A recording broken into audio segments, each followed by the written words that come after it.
मृत्यु तो केवल एक पड़ाव है पार्थ, केवल एक पड़ाव। सांस का अंत पवन का अंत नहीं है।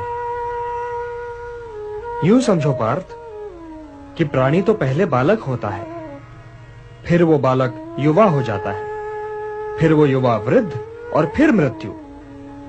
किंतु ये यात्रा तो शरीर की है।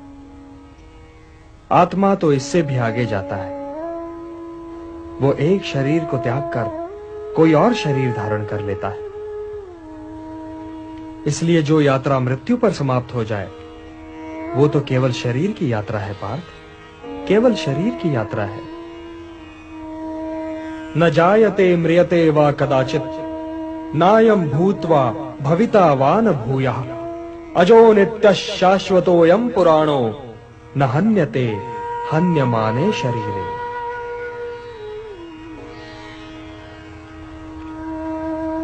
आत्मा की यात्रा तो अनंत है पार्थ, और उसकी यात्रा के एक बिंदु पर शरीर पीछे छूट जाता है और यात्री आगे निकल जाता है, और वो बिल्कुल वैसे ही कोई नया शरीर पहन लेता है जैसे हम पुराना वस्त्र उतारकर नया वस्त्र पहन लेते हैं। वासांसि जीर्णानि यथा विहाय नवानि गृह्णाति नरोपराणि तथा शरीराणि विहाय जीर्णानि अन्यानि संयाति नवानि देहि। हे पार्थ, विनाश तो आत्मा को छू ही नहीं सकता, तो फिर शोक कैसा? और किसके विनाश का?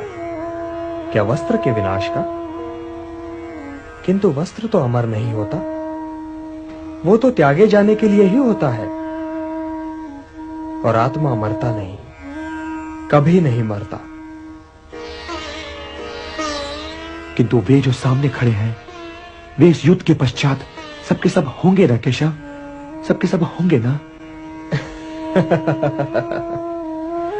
ये होना और ना होना क्या है पार्थ?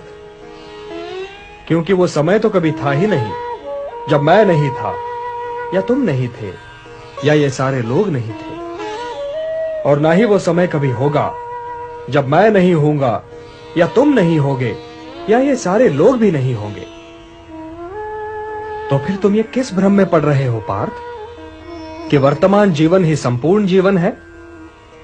वर्तमान जीवन संपूर्ण जीवन नहीं है पार्थ। हम थे भी, हम हैं भी, और हम होंगे भी। अब रहे ये सुख दुख, तो इनका क्या है? ये तो ऋतुओं की भांति हैं, आते जाते रहते हैं। हे कुंती पुत्र, जो सुख और दुख दोनों ही को समान समझे और उनसे प्रभावित हुए बिना ही उन्हें झेल जाए, वही स्थित प्रज्ञ है और वही मोक्ष का अधिकारी भी है। मात्रा स्पर्शास्तु कौन्तेय शीतोष्ण सुख दुख दाह आगमापायिनो नित्यान तान तितिक्षस्व भारत। हे भारत, मारने या मरने की आशंका से मुक्त हो जाओ, क्योंकि मृत्यु तो केवल उसी की हो सकती है ना जिसका जन्म हुआ हो। आत्मा तो कालातीत है, काल से भी परे है पार्थ। जन्म तो जीव का होता है, आत्मा का नहीं। और यदि आत्मा जन्म ही नहीं लेता तो उसकी मृत्यु कैसे हो सकती है? आत्मा तो बस है पार्थ, है। वो काल के दोनों तटों पर भी है और काल की धारा में भी। वो अजन्मा है, नित्य है, सनातन है, अविकारी है, अविनाशी है। इसलिए मारने या मरने के प्रश्न को लेकर चिंतित होना व्यर्थ है पार्थ, व्यर्थ है। मृत्यु तो केवल शरीर की होती है, और उसकी मृत्यु के पश्चात भी आत्मा नहीं मरता, क्योंकि शस्त्र उसे काट नहीं सकता, अग्नि उसे जला नहीं सकती, जल उसे गीला नहीं कर सकता, और वायु उसे सुखा नहीं सकती।